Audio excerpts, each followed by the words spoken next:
Hi hello ನಮಸ್ಕಾರ ಸ್ನೇಹಿತರೆ. ಇಲ್ಲಿ ಮಾಯಾ ನಿಜವಾಗ್ಲೂ ದುರ್ಗಾ ಕಥೆಯನ್ನೇ ಮುಗಿಸೋದಕ್ಕೆ ಮುಂದಾಗ್ತಿದ್ದಾಳೆ. ಹಾಗಾದರೆ ದುರ್ಗಾಗೆ ಅಪಾಯ ಆಗಿ ಬಿಡ್ತಾ ಏನಾಯಿತು, ಏನು ಕತೆ, ಇದು ಎಲ್ಲವನ್ನ ಕೂಡ ತಿಳ್ಕೊಬೇಕು ಅಂದರೆ ಈಗಲೇ ನಮ್ಮ ಈ ಚಾನಲ್ನ ಸಬ್ಸ್ಕ್ರೈಬ್ ಮಾಡಿ, ಹಾಗೆ ಒಂದು ವಿಡಿಯೋವನ್ನು ಪೂರ್ತಿಯಾಗಿ ನೋಡೋದನ್ನು ಯಾವುದೇ ಕಾರಣಕ್ಕೂ ಕೂಡ ಮರಿಬೇಡಿ. ಇಲ್ಲಿ ನಿಜವಾಗ್ಲೂ ದುರ್ಗಾ ಯಾವುದೇ ಕಾರಣಕ್ಕೂ ಶರತ್ ಮದುವೆ ಆಗಬೇಕು ದುರ್ಗಾ ಅಂತ ಹೇಳಿ ಅಂತ ಅಂದ್ಕೊಳ್ಳೇ ಇಲ್ಲ. ಆದರೆ ನಿಜವಾಗ್ಲೂ ವಿಧಿ ಲಿಖಿತ ಜೊತೆಗೆ ಅಂಬಿಕಾ ಮತ್ತು ಅವರ ತಂದೆ ಮಾಡಿದ ಒಂದು ಕಾರಣದಿಂದ ಇವತ್ತು ದುರ್ಗಾ ಮದುವೆ ಶರತ್ ಜೊತೆ ಆಗಿದೆ. ಆ ಕಾರಣಕ್ಕೋಸ್ಕರನೇ ಇಲ್ಲಿ ನನ್ನ ಮದುವೆ ಹೇಗಾಯಿತು ಅನ್ನೋದೇ ಗೊತ್ತಿಲ್ಲದೆ ಅರಿವಿಲ್ಲದೆ ಇದ್ದಾಳೆ ಇಲ್ಲಿ ದುರ್ಗಾ. ಬಟ್ ಇಲ್ಲಿ ತಾನು ಪ್ರಾಣಕ್ಕಿಂತ ಹೆಚ್ಚಾಗಿ ಪ್ರೀತಿ ಮಾಡ್ತಿದ್ದಂಥ ಶರತ್ತನ್ನು ಕಳ್ಕೊಂಡಿರ್ತಕ್ಕಂಥ ಮಾಯಾ ನಿಜವಾಗ್ಲೂ ಹುಚ್ಚಿಯಾಗಿದ್ದಾಳೆ.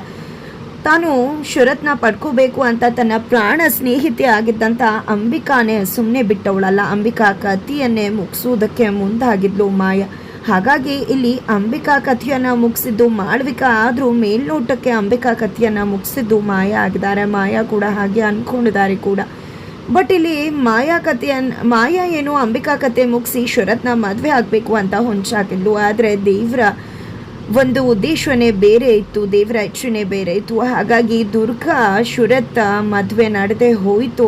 ಇದರಿಂದಾಗಿ ಹುಚ್ಚಿಯಾಗಿರ್ತಕ್ಕಂಥ ಮಾಯಾ ಯಾವುದೇ ಕಾರಣಕ್ಕೂ ನನ್ನ ಶರತ್ ಮದುವೆ ಆಗಿರೋ ದುರ್ಗಾ ನಾ ಖಂಡಿತ ಸುಮ್ಮನೆ ಬಿಡುವುದಿಲ್ಲ ಅಂತ ಹೇಳಿ ದುರ್ಗಾ ಮುಂದೆ ಬಂದಿದ್ದೆ, ನಿನ್ನ ಕಥೆಯನ್ನು ನಾನು ಮುಗಿಸ್ಬಿಡ್ತೀನಿ, ಯಾವುದೇ ಕಾರಣಕ್ಕೂ ನಿನ್ನನ್ನು ಬದುಕಿಸೋದಿಲ್ಲ ನಾನು ಅಂದಾಗ, ನಾನು ನಿಜವಾಗ್ಲೂ ನಿಮ್ಮ ಮದುವೆನ ಮುರಿದು ನಾನು ಮದುವೆ ಆಗಬೇಕು ಅಂತ ಅಂದ್ಕೊಂಡಿಲ್ಲ. ಹೇಗಾಯಿತು ಏನು ಅಂತ ನನಗೆ ನಿಜವಾಗ್ಲೂ ಗೊತ್ತಿಲ್ಲ, ದಯವಿಟ್ಟು ನನ್ನ ಮಾತನ್ನು ನಂಬಿ ಅಂತಿದ್ದಾರೆ. ಆದರೆ ಇಲ್ಲಿ ಮಾಯಾ ಮಾತ್ರ ಯಾವುದೇ ರೀತಿ ಮಾತನ್ನು ಕೂಡ ನಂಬೋದಕ್ಕೆ ರೆಡಿ ಇಲ್ಲ. ಸರಿ ಆಯಿತು ಬಿಡಿ, ನೀವು ನನ್ನ ಮಾತು ನಂಬಲಿಲ್ಲ ಅಂದರೆ ನಾನು ಎಲ್ಲೂ ಕೂಡ ಹಿಂದೆ ಸರಿಯೋದಿಲ್ಲ, ಇಲ್ಲೇ ನಿಂತಿರ್ತೇನೆ ಅಂತ ಹೇಳಿ ಅಲ್ಲೇ ನಿಂತ್ಕೊಂಡಿದ್ದಾಳೆ.